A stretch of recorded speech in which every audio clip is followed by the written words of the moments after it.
کم بسم اللہ الرحمن الرحیم۔ میٹھے میٹھے اسلامی بھائیوں، ہم حضرت پیر پٹھان حضرت خواجہ محمد سلیمان توسی رحمۃ اللہ تعالی علیہ کے بارے میں دوسری قسط میں حاضر ہیں۔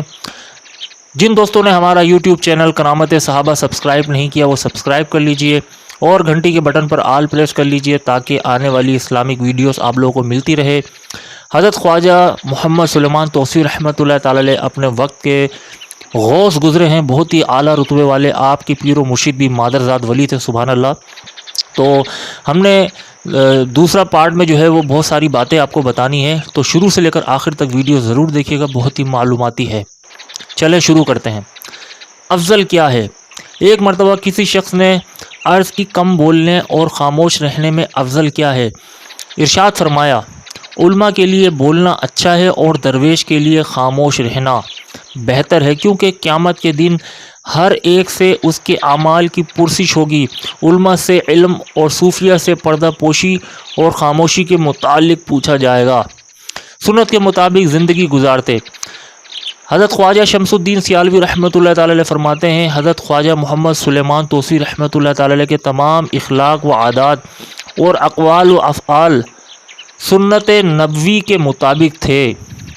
ظلم و ستم کا انجام: جب لوگ والی سنگڑ نواب اسد خان کے ظلم و ستم سے تنگ آ گئے تو حضرت خواجہ محمد سلیمان توسی رحمۃ اللہ تعالی علیہ کی خدمت میں اس کی شکایت کی۔ آپ رحمۃ اللہ تعالی علیہ نے اسے اپنی بارگاہ میں طلب کیا اور ارشاد فرمایا، تمہاری حکومت میں ہمیں صرف اتنا فائدہ ہے کہ اذان کی آواز سن لیتے ہیں، ظلم و ستم روک دے، ورنہ میں تو سکھوں کی فوج کو یہاں دیکھ رہا ہوں۔ لیکن نواب اسد خان ظلم سے باز نہ آیا۔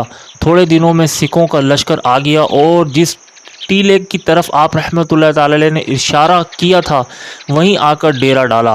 بعد میں جب لوگوں نے اس بارے میں عرض کیا تو فرمایا، اعمالکم امالکم، یعنی تمہارے اعمال ہی تمہارے حاکم ہیں۔ تم نے جب شریعت کی پابندی چھوڑ دی تو اللہ عز و جل نے تم پر کافروں کو مسلط کر دیا ہے۔ افسوس صد افسوس، آج کل مسلمان اپنے انجام سے بے خوف ہو کر ظلم و زیادتی کرنے، دھمکیاں دے کر لوگوں سے رقم کا مطالبہ کرنے، ان کے مال و جائیداد پر قبضہ کرنے، چوری ڈکیتی، دہشت گردی اور قتل و غارت گری جیسے گناہوں میں مبتلا ہو کر نہ جانے کس طرح مسلمانوں کے حقوق پامال کر رہے ہیں۔ یاد رکھیے، ظلم کا انجام بہت ہی بھیانک اور خطرناک ہے۔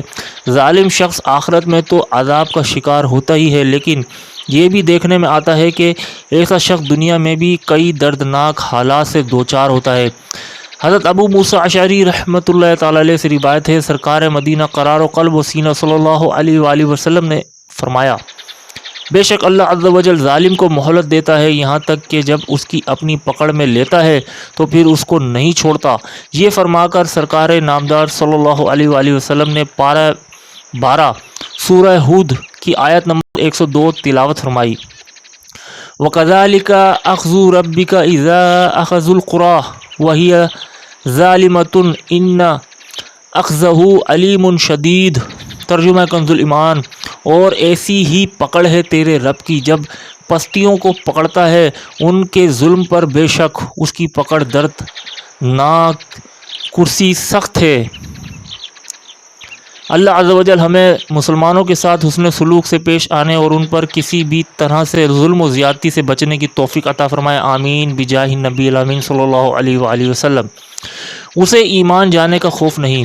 ایک شخص نے عرض کی، میری بیوی لوگوں کے ساتھ فریب کرتی ہے اور غلے میں مٹی ملا دیتی ہے۔ حضرت خواجہ سلیمان توسی رحمۃ اللہ تعالی علیہ نے ارشاد فرمایا، اس عورت کو اپنا ایمان جانے کا خوف نہیں ہے، اگر اس کو اپنے ایمان کا خوف ہوتا تو ہرگز لوگوں کے ساتھ دھوکہ نہ کرتی۔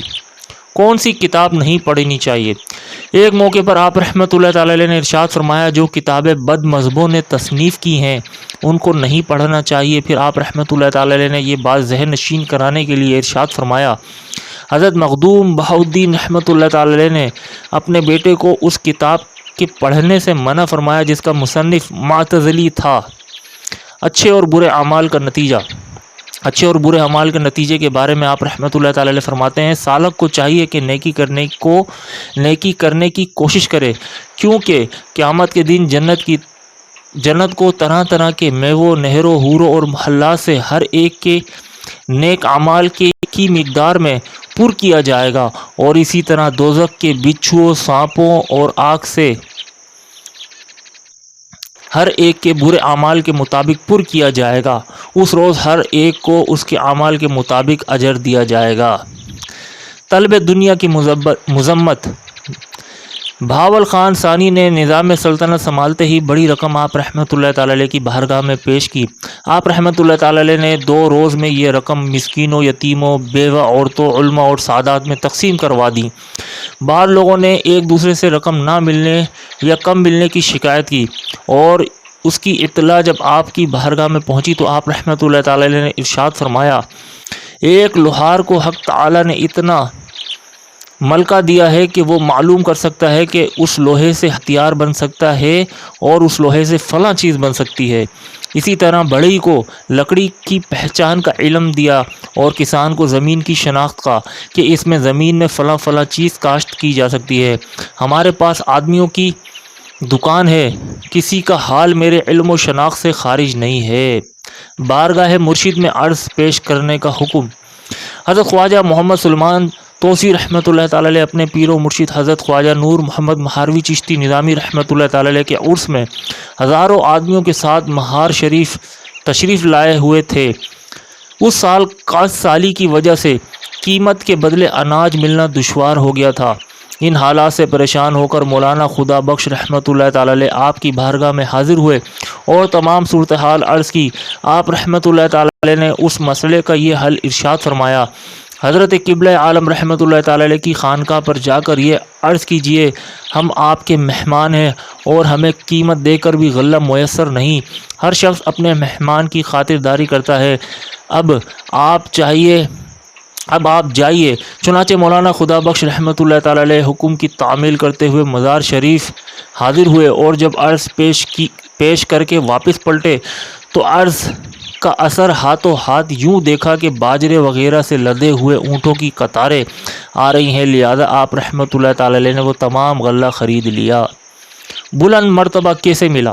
ایک مرتبہ آپ رحمۃ اللہ تعالی علیہ مہار شریف جا رہے تھے، وہاں پہنچ کر آپ رحمۃ اللہ تعالی علیہ نے ایک دوسرا راستہ اختیار کیا اور وہاں اپنی سواری کھڑی کر دی، اور اپنے سینہ بکینہ سے آہ سرد بھرتے ہوئے یہ ارشاد فرمایا، یہ دوسرا راستہ سیدھا ہمارا راستہ ہے، اسی راستے سے قبلہ عالم حضرت خواجہ نور محمد چشتی مہاروی رحمۃ اللہ تعالی علیہ کی زندگی میں جایا کرتا تھا۔ اس راستے کی وجہ سے اللہ عز و جل نے مجھے اس مرتبے تک پہنچایا ہے کہ اگر اپنے لنگر میں سونے اور چاندی کی روٹی تقسیم کرنا چاہوں تو پیر و مرشد حضرت قبلہ عالم رحمۃ اللہ تعالی علیہ کے طفیل تقسیم کر سکتا ہوں۔ تصور شیخ کا معمول۔ آپ رحمۃ اللہ تعالی علیہ نماز مغرب اور نماز تہجد کی ادائیگی کے بعد کسی کپڑے کا دامن گلے میں ڈالے ہاتھ باندھ کر کھڑے ہو جاتے، بڑی نیاز مندی سے امداد طلب کرتے، 100 بار یا شیخ حضرت خواجہ نور محمد، 100 بار یا مولانا حضرت خواجہ نور محمد، اور چند بار کن لی مددن یا شیخ پڑھتے۔ صحبت مرشد کی اہمیت۔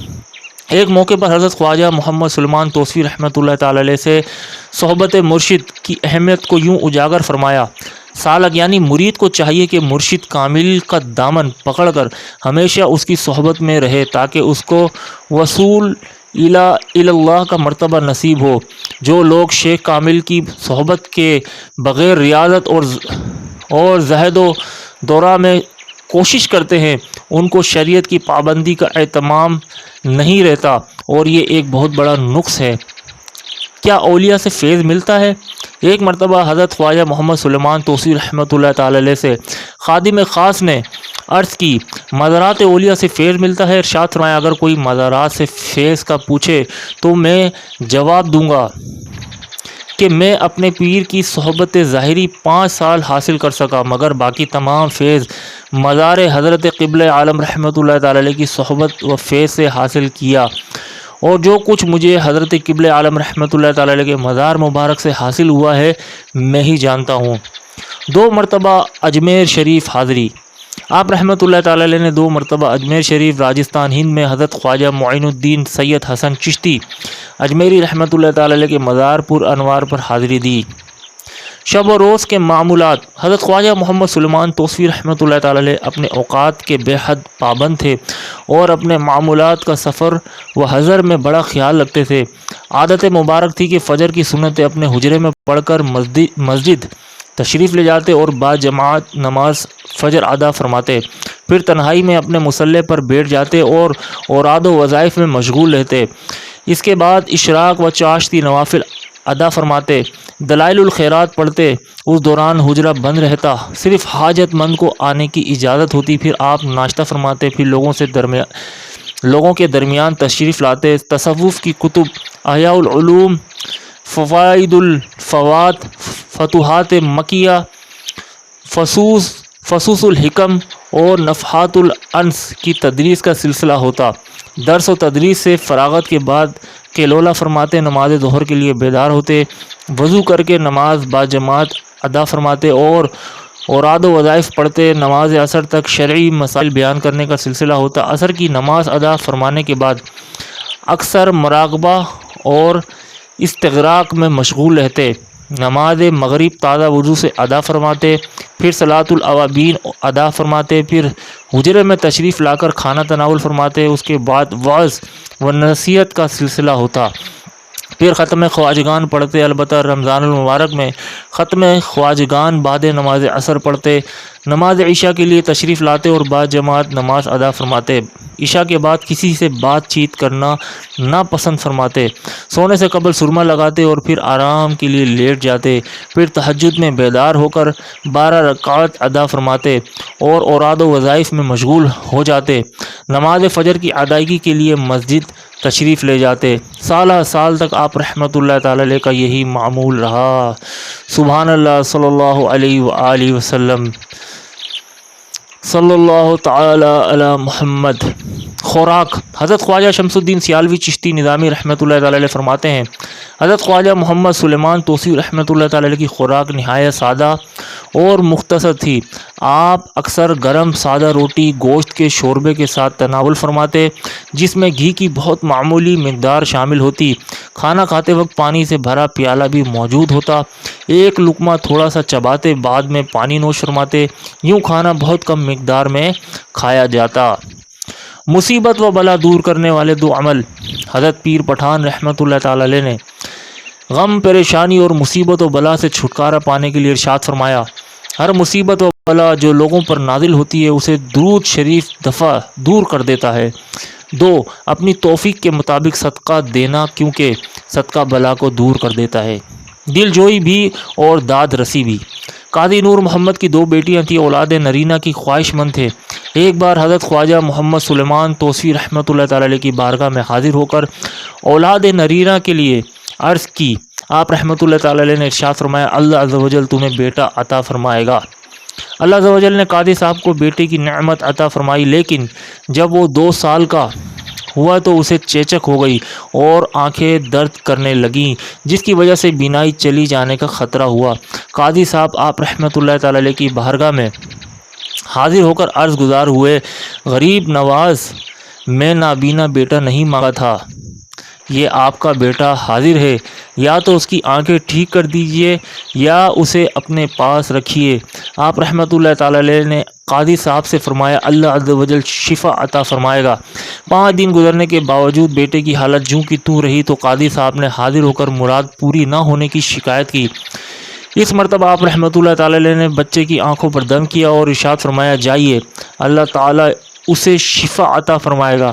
قاضی صاحب نے ناز میں عرض کی، ایسا نہ ہو مجھے اس کام کے لیے دوبارہ آنا پڑے۔ آپ رحمۃ اللہ تعالی علیہ نے تسلی دیتے ہوئے ارشاد فرمایا، انشاءاللہ عز و جل اس کام کے لیے دوبارہ نہیں آنا پڑے گا۔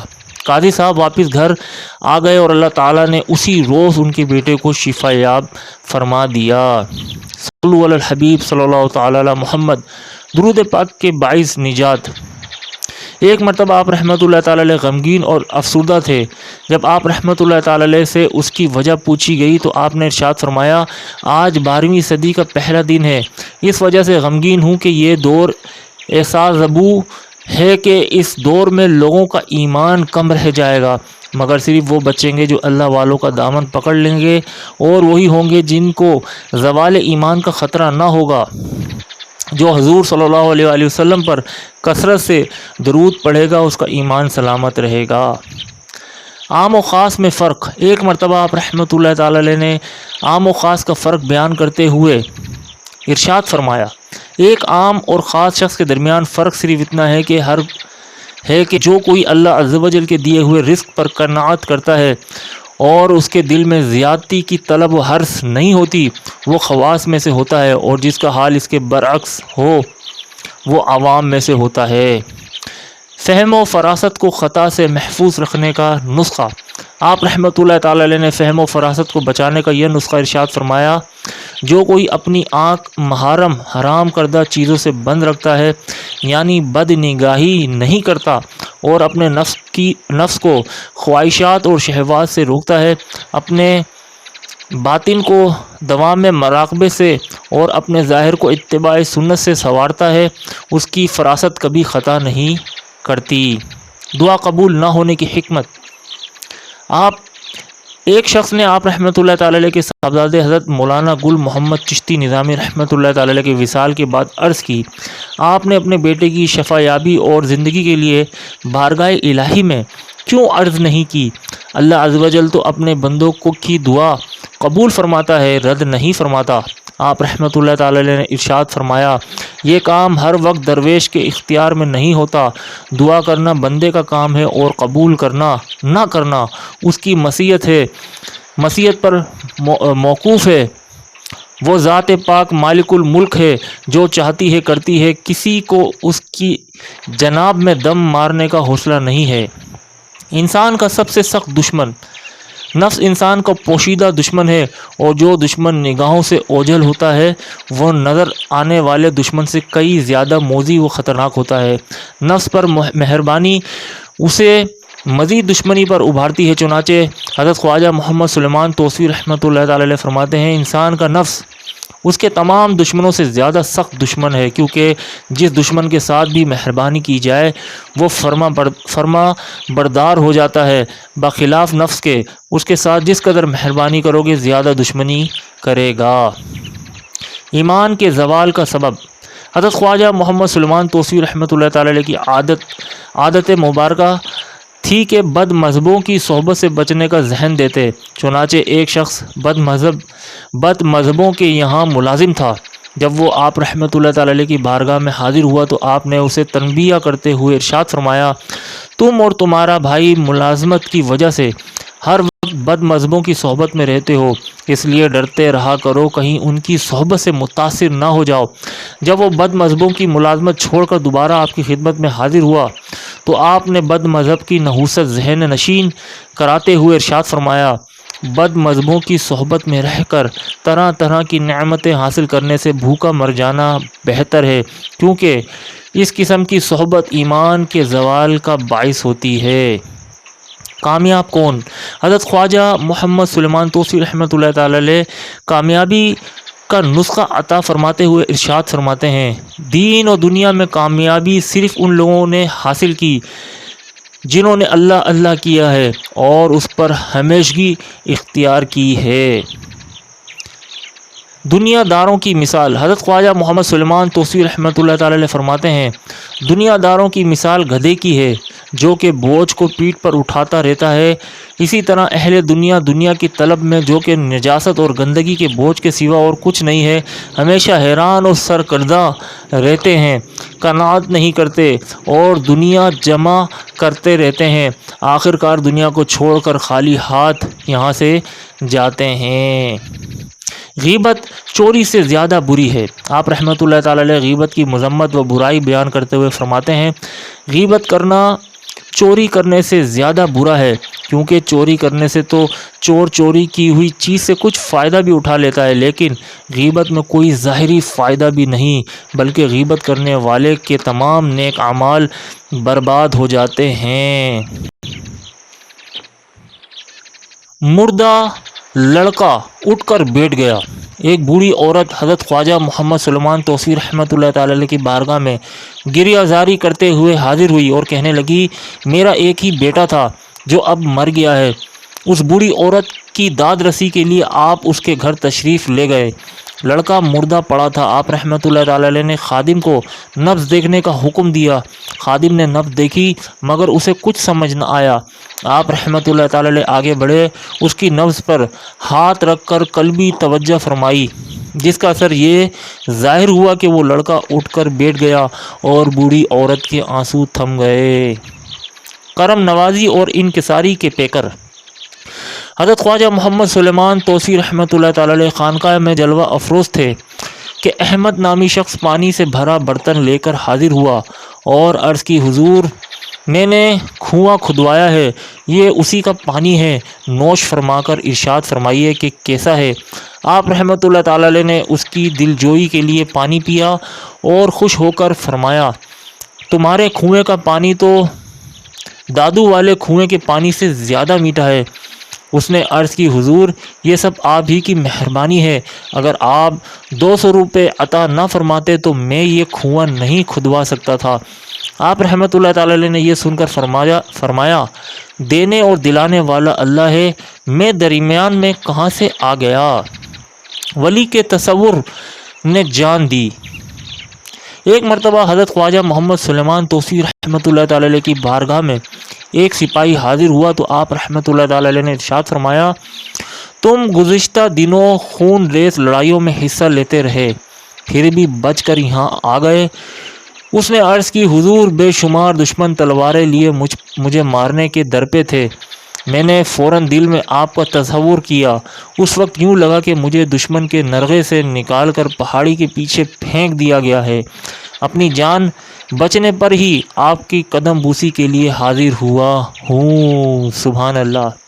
مشکل کشائی کا سلیمانی نسخہ حضرت خواجہ محمد سلیمان توسی رحمۃ اللہ تعالی علیہ کا معمول تھا کہ اگر کسی کو کوئی مشکل پیش آتی تو اسے فرماتے، قبلِ عالم حضرت خواجہ نور محمد چشتی مہاروی رحمۃ اللہ تعالی علیہ کے ایصال ثواب کے لیے ایک گائے ذبح کر کے خیرات کرو، اور اگر گائے موجود نہ ہو تو اسے فرماتے کہ گائے کی قیمت 5-6 روپے ادا کرو، تاکہ کہیں سے خرید کر حضرت قبلہ عالم رحمۃ اللہ تعالی علیہ کی خانقاہ شریف میں ذبح کی جائے اور خانقاہ کے فقر و مساکین میں گوشت بطور خیرات تقسیم کیا جائے۔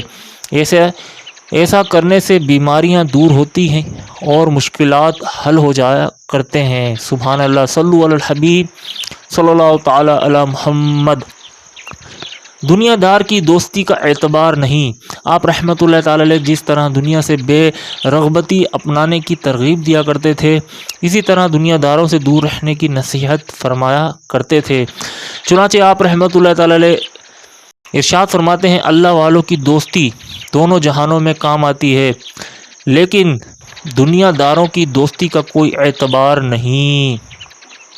ایک روٹی کم کر وادی حضرت خواجہ محمد سلیمان توسی رحمۃ اللہ تعالی علیہ کی جاری کردہ لنگر شریف سے ہر درویش کے لیے 2 روٹیاں مقرر تھی۔ ایک دن اشراق و چاشت ادا فرمانے کے بعد آپ رحمۃ اللہ تعالی علیہ گھر تشریف لے جا رہے تھے کہ راستے میں 2 درویشوں کو باہم دست و گریبان دیکھا۔ آپ رحمۃ اللہ تعالی علیہ نے لنگر کی ذمہ داری پر متعین فرد کو بلا کر ارشاد فرمایا، ان درویشوں کو میں روٹی یاد خدا کے لیے دیتا ہوں، جب پیٹ بھر کر کھاتے ہیں تو طاقت آنے پر آپس میں لڑتے ہیں، آج کے بعد ایک روٹی دینا تاکہ بھوکے رہیں اور کسی کو لڑائی یاد نہ ہو۔ جو کوئی خدا کا طالب ہے اور میری محبت میں مبتلا ہے تو وہ یہاں رہے گا، اور جو صرف نفس کا طالب ہے اور صرف روٹی کے لیے پڑا ہے وہ خود بھوکا رہ کر چلا جائے گا۔ رشوت خور قاضی کی قبر میں ڈال دوں گا۔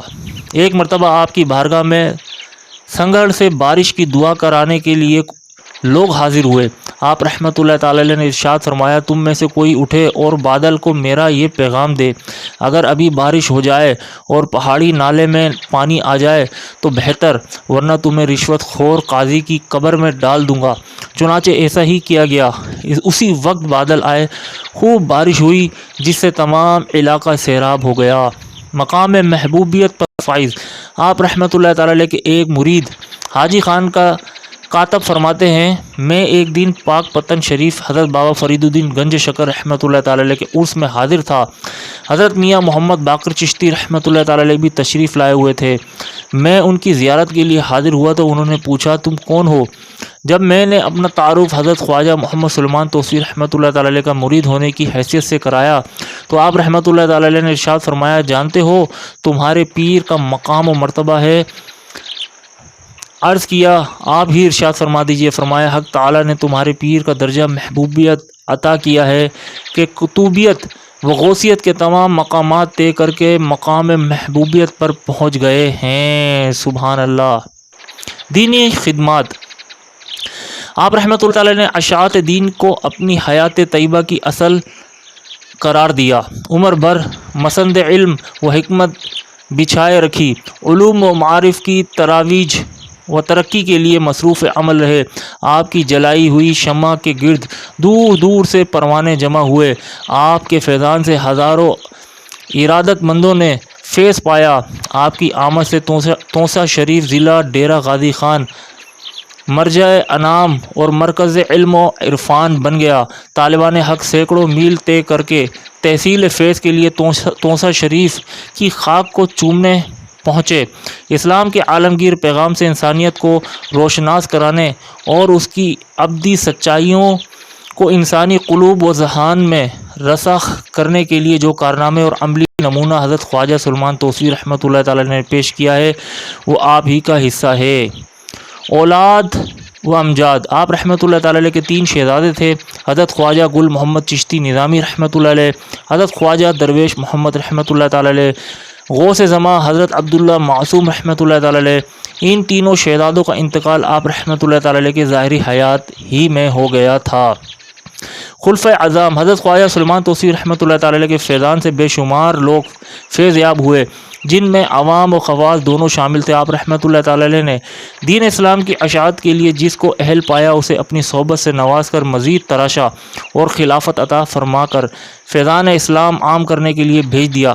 آپ رحمۃ اللہ تعالی علیہ کے خلفۂ اعظام کی تعداد 70 ہے، ان میں سے چند کا تذکرہ ملاحظہ کیجیے۔ 1. حضرت صاحبزادہ خواجہ گل محمد چشتی رحمۃ اللہ تعالی علیہ۔ آپ رحمۃ اللہ تعالی علیہ حضرت خواجہ سلیمان توسیع رحمۃ اللہ تعالی علیہ کے بڑے فرزند اور مرید و خلیفہ ہیں۔ آپ رحمۃ اللہ تعالی علیہ عاجزی اور انکساری کے پیکر اور مخلوق خدا پر شفیق تھے۔ آپ کے دریائے سخاوت سے ہر ایک فیض یاب ہوتا۔ آپ رحمۃ اللہ تعالی علیہ کا وصال والد گرامی کی حیات میں 11 رمضان المبارک 1260 ہجری کو ہوا۔ 2. نبی رائے پیر پٹھان حضرت خواجہ اللہ بخش توسیع رحمۃ اللہ تعالی علیہ۔ آپ رحمۃ اللہ تعالی علیہ حضرت خواجہ سلیمان توسیع رحمۃ اللہ تعالی علیہ کے پوتے اور حضرت خواجہ گل محمد رحمۃ اللہ تعالی علیہ کے شہزادے ہیں۔ آپ رحمۃ اللہ تعالی علیہ کی ولادت ماہ ذو الحج 1241 ہجری میں ہوئی۔ ظاہری تعلیم سے فراغت کے بعد باطنی تعلیم اپنے دادا حضور سے حاصل کی۔ حضرت خواجہ محمد سلیمان توسیع رحمۃ اللہ تعالی علیہ آپ رحمۃ اللہ تعالی علیہ کو خلافت حاصل تھی۔ دادا حضور کی وصال کے بعد آپ ہی جانشین مقرر ہوئے۔ پنجاب، ہند اور خراسان کے سینکڑوں لوگ آپ کے دامن سے وابستہ ہو کر فیض یاب ہوئے۔ عارف کامل حضرت خواجہ احمد میروی چشتی نظامی رحمۃ اللہ تعالی علیہ حضرت پیر پٹھان خواجہ محمد سلیمان توسیع رحمۃ اللہ تعالی علیہ کے مرید تھے اور حضرت خواجہ اللہ بخش توسیع رحمۃ اللہ تعالی علیہ سے اجازت و خلافت حاصل کی تھی۔ علامہ فضل حق خیر آبادی رحمۃ اللہ تعالی علیہ کے لخت جگر شمس العلماء علامہ عبدالحق خیر آبادی اور خلیفہ اعلیٰ حضرت علامہ احمد بخش صادق محتمم مدرسہ محمودیہ توسہ شریف رحمۃ اللہ تعالی علیہ بھی آپ رحمۃ اللہ تعالی علیہ کے مرید تھے۔ حضرت پیر پٹھان خواجہ محمد سلیمان توسیع رحمۃ اللہ تعالی علیہ نے اصلاح اعمال کے لیے خوب کوشش فرمائی۔ نہایت ملنسار، خوش اخلاق اور غریب نواز تھے۔ غریبوں کو قریب رکھتے، دنیا داروں سے کنارہ کش رہتے۔ آپ رحمۃ اللہ تعالی علیہ نے مساجد، مدارس اور لنگر خانے تعمیر کروائے۔ علاقہ مکینوں کی قرأت قرآن درست کروانے کا اہتمام، حرمین طیبین اور پاک پتن شریف کی خدمت آپ رحمۃ اللہ تعالی علیہ نے کی۔ صلو علی الحبیب صلی اللہ تعالی علی محمد۔ میٹھے میٹھے اسلامی بھائیوں، ہم نے بہت سی معلومات دی. امید کرتے ہیں آپ کو یہ ویڈیو پسند آئی ہوگی. ہمارا یوٹیوب چینل کرامت صحابہ سبسکرائب کرنا مت بھولیے گا. اور انشاءاللہ نیکسٹ ہم کسی اور مزار کی ویڈیوز کے ساتھ آپ کی خدمت میں حاضر ہوں گے. تب تک کے لیے اجازت چاہوں گا. اپنا خیال رکھیے گا. ہمارا یوٹیوب چینل کرامت صحابہ سبسکرائب کرنا مت بھولیے گا.